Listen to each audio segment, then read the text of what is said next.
students. Hope so you all are fine.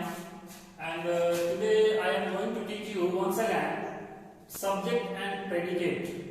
Subject और predicate का class जो मैंने लिया था पिछले वीडियो में, तो उसका जो होमवर्क आया, होमवर्क से मुझे पता चला कि बहुत सारे बच्चों को कंफ्यूजन है सब्जेक्ट और प्रेडिकेट पहचानने में। सब्जेक्ट किसको बोला जाएगा, प्रेडिकेट किसको बोला जाएगा।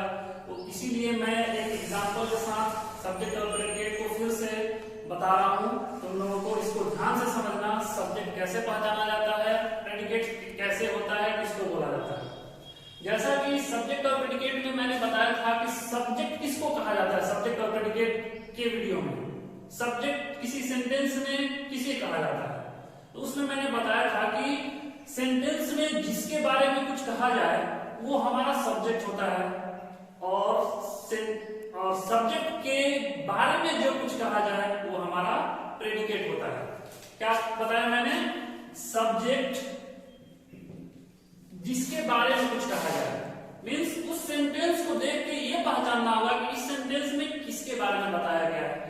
अगर ये नहीं पता चल रहा है तो तुम हु से क्वेश्चन कर सकते हो, हु मीन्स कौन, एग्जांपल में मैं बताऊंगा। या फिर तुम ये पता करो कि आखिर इस पूरे सेंटेंस में जो चीज बोला गया है वो किसके बारे में बोला गया है।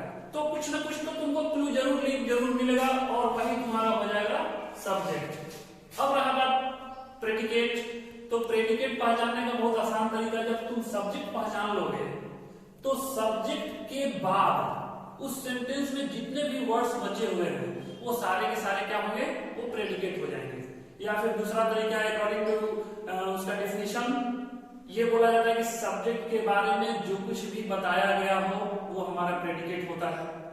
ठीक है, बच्चे कंफ्यूज कहां हो रहे हैं, सेंटेंस को थोड़ा सा घुमा गया है। अब चूंकि सेंटेंस का क्लास तुम लोग देखे होंगे, सेंटेंस का वीडियो मैंने बनाया था। सेंटेंस 4 प्रकार का मैंने बताया था। उसी 4 प्रकार में एक बताया था मैंने इंटेरोगेटिव, और एक बताया था मैंने इंपरेटिव। अब तुम लोग उस वीडियो को ध्यान से देखना। इंटरोगेटिव सेंटेंस में मैंने बताया था कि वो सेंटेंस जिसमें प्रश्न पूछा जाता है, जिसमें क्वेश्चन किया जाता है, वो इंटरोगेटिव होता है। ठीक है, और इंपरेटिव में मैंने बताया था कि वैसा सेंटेंस जिसमें ऑर्डर, एडवाइस, रिक्वेस्ट ये जैसा दिखाया गया हो उसको इंपरेटिव सेंटेंस बोलते हैं। जैसे मान लो कोई एक सेंटेंस है, कम हियर। कम हियर से क्या पता चलता है, उसमें एक कमांड दिया जा रहा है कि यहां आओ, या फिर ये बोला जा रहा है गो देयर, वहां जाओ, या फिर ये बोल रहे हैं please switch off the fan. तो इससे क्या पता चल रहा है, फैन को स्विच ऑफ करने के लिए क्या करेगा, रिक्वेस्ट किया जा रहा है। तो ये भी इस टाइप के जितने भी सेंटेंस होते हैं वो होते हैं इंपरेटिव। ठीक है, तो अभी इंपरेटिव सेंटेंस का जो स्ट्रक्चर होता है वो हो सकता है तुम लोग को नहीं पता हो। इंपरेटिव सेंटेंस हमेशा क्या चीज से शुरू होता है, वर्ब से, वर्ब से शुरू होगा। इसमें सब्जेक्ट तुमको दिखाई नहीं देगा, बताएंगे आगे क्यों नहीं दिखाई देगा। पर ये समझ लो, अगर मान लो बोला गया है कि वहां मत जाओ, ऐसा बोला गया है। अब मत जाओ से ये तो क्लियर है कि जाने के लिए रोका गया है, किसी को कुछ करने के लिए बोला गया है। इंपरेटिव सेंटेंस हमेशा कुछ करने या कुछ न करने के लिए कहा जाता है। ठीक है, वहां मत जाओ, सोचोगे कैसे बनेगा, कोई बनाएगा इसको देयर, देयर से नहीं बनेगा। जो भी अगर इंपरेटिव सेंटेंस है जिसमें तुमको ऑर्डर दिखाई दे रहा हो, रिक्वेस्ट दिखाई दे रहा हो, एडवाइस दिखाई दे रहा हो, कोई सजेशन, उसमें सिंपली उस वर्ब को पकड़ो, किस काम को बोला गया है। यहां बोला गया जाओ, ठीक है, जाने के लिए बोला गया है, लेकिन क्या जाने के लिए कि नहीं जाने के लिए। अगर मना किया गया है तो वो सेंटेंस हमेशा क्या चीज से शुरू होगा, डोंट से शुरू होगा। कोई भी इंपरेटिव सेंटेंस जिसमें मना कर दिया गया किसी काम को करने के लिए, डोंट से शुरू कर दो। ठीक है, और इस डोंट के बाद इस वर्ब को लिख दो डोंट, और वर्ब का होता है जाओ का, जाना का होता है गो। हमेशा वर्ब का फर्स्ट फॉर्म लगेगा, ऐसा नहीं कि गो की जगह वेंट लिखने कुछ नहीं, केवल V1 गो, और फिर उसके बाद जो अदर वर्ड्स में जाएगा वहां के लिए तुम डाल सकते हो देयर। ठीक है, मान लो बोला गया एक और सेंटेंस एग्जांपल में दे रहा हूं कि एक ग्लास पानी लाओ, ठीक है, एक गिलास पानी लाओ। इस सेंटेंस को देखो, इसमें क्या बोला गया है, ये कौन सा सेंटेंस दिख रहा है? देखने से लग रहा है कि एक पानी लाने के लिए बोला गया है, मींस किसी काम को करने के लिए बोला गया है, दैट मींस ये इंपरेटिव सेंटेंस होगा, ऑर्डर हो सकता है। चलो अब इसको बनाएंगे कैसे? एक गिलास पानी, 1 गिलास कभी पहले नहीं आएगा, क्या करोगे? मना किया गया है किसी काम को करने के लिए या करने के लिए बोला गया है, देख रहे हो इसमें नहीं और मत नहीं लगा हुआ है, मींस करने के लिए बोला गया है। एक गिलास पानी लाओ, काम यहाँ पे हो रहा है लाना, ठीक है, इस लाना को पहले लिखेंगे ब्रिंग। अब लाना है तो इस ब्रिंग से क्वेश्चन करो व्हाट, क्या लाने के लिए बोला गया है? तो ब्रिंग क्या लाने के लिए बोला गया है? एक गिलास पानी, तो तुम लिख दोगे bring a glass of water, ठीक है। कुछ बच्चे इसको लिख देंगे ब्रिंग अ ग्लास, एक गिलास water, a glass water, a glass water में लिखना अ ग्लास ऑफ वाटर, पानी का एक ग्लास, यानी पानी से भरा हुआ एक गिलास लाने के लिए। तो आई थिंक ये कुछ हद तक समझ में आया वो इंपरेटिव सेंटेंस, आगे क्लास में जाओगे और क्लियर हो जाएगा। अब मेरा इसमें समझाना ये था कि इसमें अगर बोल दिया कि सब्जेक्ट, कैसे पहचानोगे? किसको बोलोगे? क्या ग्लास को बोलोगे, इसमें पानी को बोलोगे? ब्रिंग तो होगा नहीं सब्जेक्ट, क्योंकि ये वर्ब है, ये सब्जेक्ट हो नहीं सकता है। ग्लास हो सकता है, पानी हो सकता है, लेकिन क्या है यहाँ पे इसको सब्जेक्ट बोलेंगे? कभी नहीं बोलेंगे। कभी भी इंपरेटिव सेंटेंस अगर है तो उसमें ये समझ लो, अच्छा एक चीज बताओ, एक गिलास पानी लाओ, ये किसको बोला गया होगा? ध्यान से सोचो, जो भी व्यक्ति बोलेगा अपने सामने वाले को बोलेगा। अगर मुझे कुछ बोलना होगा तो मेरे सामने जो होगा उसको बोलेंगे, तुमको और किसी काम को करने के लिए किसी से बोलना होगा तो तुम्हारे सामने जो होगा तुम उसको बोलोगे।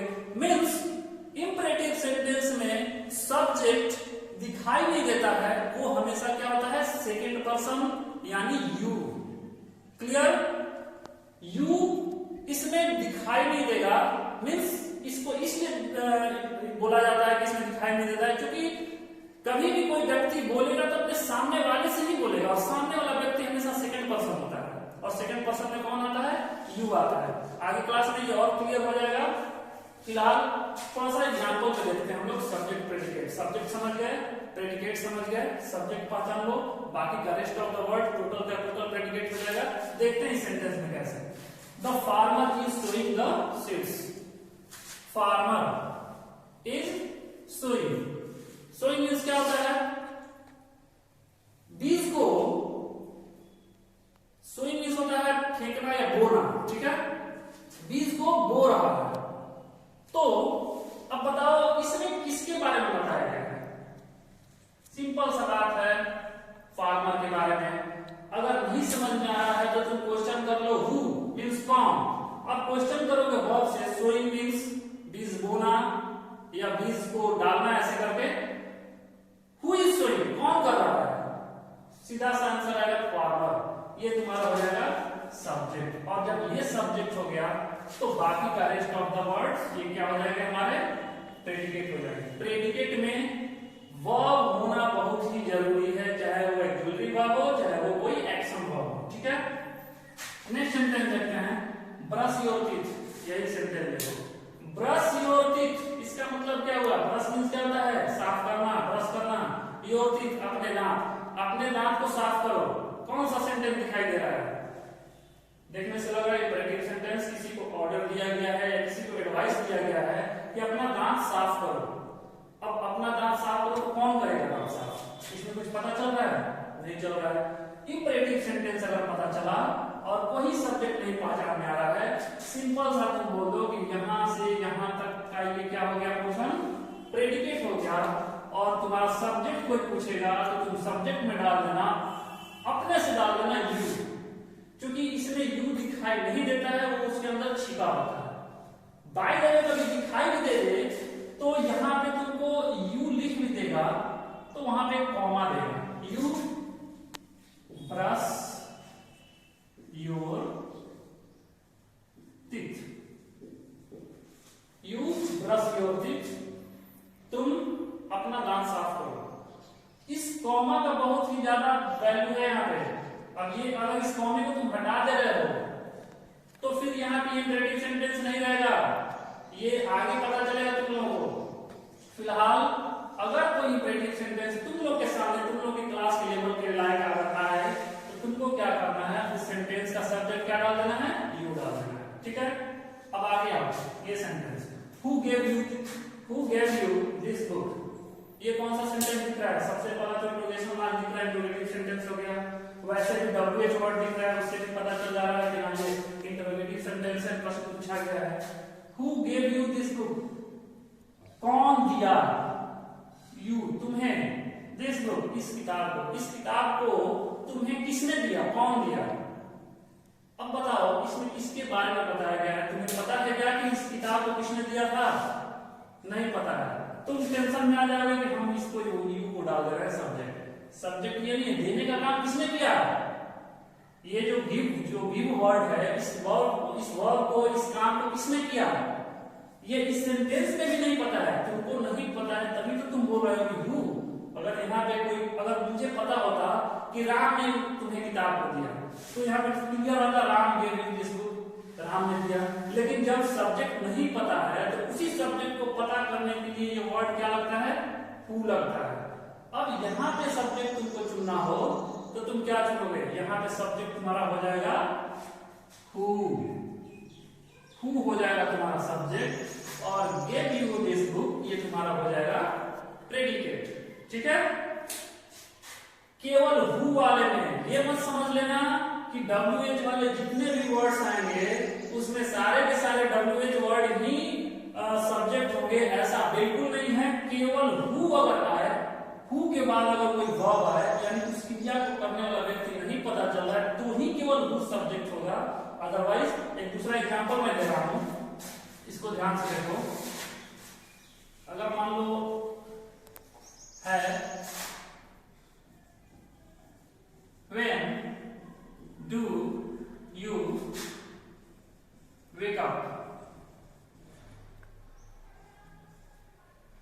in the morning, तुम सुबह में कब उठते हो? या तो ये भी दे सकता है when do you wake up, तुम कब उठते हो।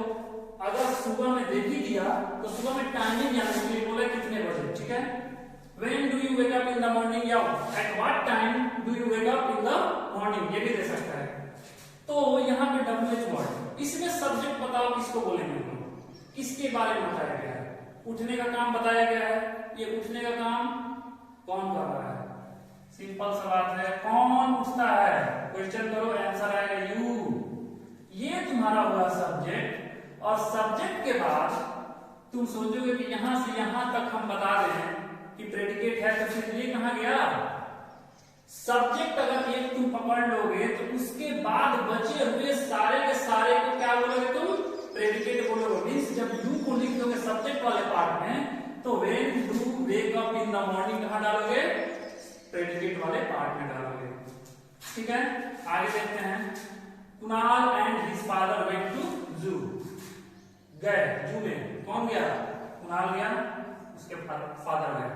अब इस पे ध्यान दो, जू में जाने का काम किसने किया? बहुत बच्चे क्या करेंगे, केवल कुणाल को बोल देंगे सब्जेक्ट, और and his father went to zoo को बोल देंगे प्रेडिकेट। ऐसा नहीं है, जानने का काम किसने किया? कुणाल भी गया और उसके फादर भी गए, यानी ये दोनों लोग गए हैं, इस काम को इन दोनों लोगों ने किया है, इसलिए ये दोनों के दोनों सब्जेक्ट होंगे।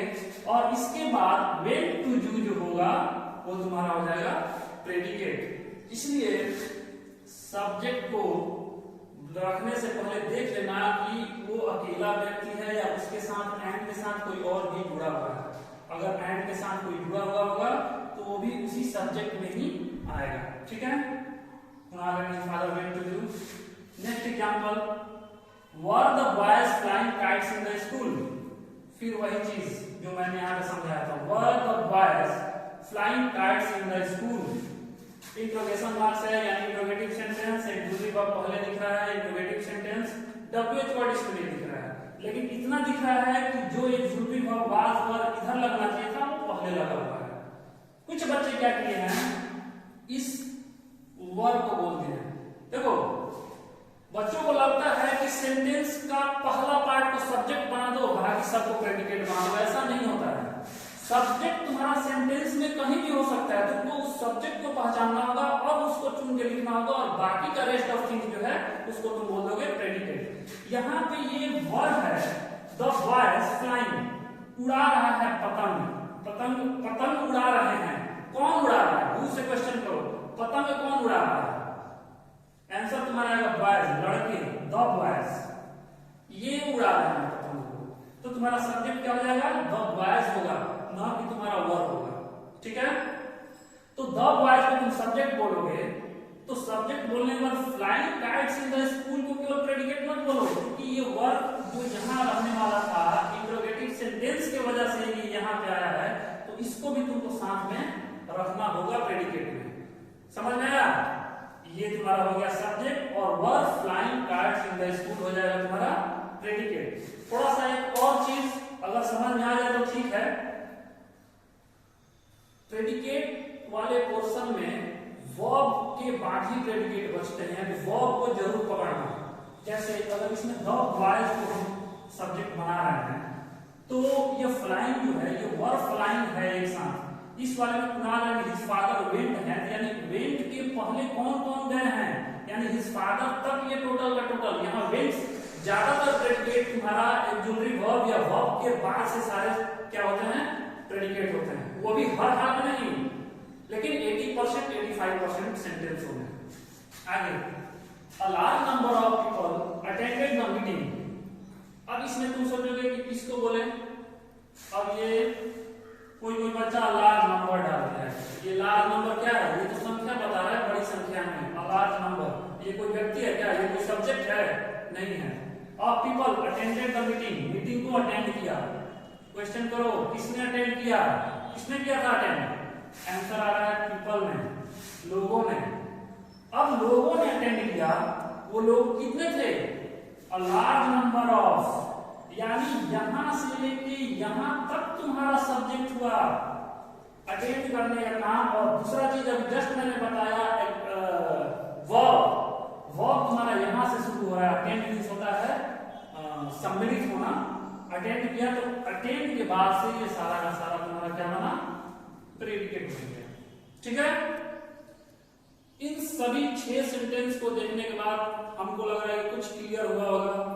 इसी चैप्टर का तुम्हारे बुक में जो एग्जांपल दिया गया होगा उसको तुम लोग फिर से जो कुछ बचा है उसको बना के फिर से होमवर्क मुझे दिखाओगे, और क्लियर हो जाएगा कि तुमको ये चीज कितना समझ में आया।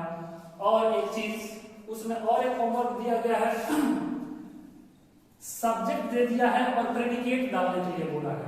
ठीक है, सब्जेक्ट ऑलरेडी दिया है, तो तुम कोई भी सेंटेंस उसके काम को बता सकते हो आगे ऑक्सिलरी वर्ब या वर्ब डाल के, कुछ वर्ड्स को, ऑब्जेक्ट को, कुछ भी कॉम्प्लीमेंट डाल के उस सेंटेंस को पूरा कर दो, वो तुम्हारा हो जाएगा। और एक क्वेश्चन में दिया प्रेडिकेट तुम्हारा दिया हुआ है और सब्जेक्ट डालना है। प्रेडिकेट में सब्जेक्ट डालते समय ध्यान रखना प्रेडिकेट में क्या बताया गया है, उस चीज को ध्यान रखना। ऐसा नहीं है कि यहाँ पे कोई काम पीने के लिए, ड्रिंक करने के लिए बोला गया है और तुम यहाँ पे डाल देना चेयर। ध्यान रखना कि वर्ब जैसा होगा उस वर्ब के अकॉर्डिंग जो सुटेबल सब्जेक्ट होगा उसी को डालना होगा। वैसे करके तुम लोग दिखाना, उसको होमवर्क बनाना, होमवर्क बना के मैसेज करना, व्हाट्सएप ग्रुप में डालना। जो भी दिक्कत होगा फिर अगले क्लास में मैं तुम लोगों को क्लियर कर दूंगा। आज के लिए बस इतना ही।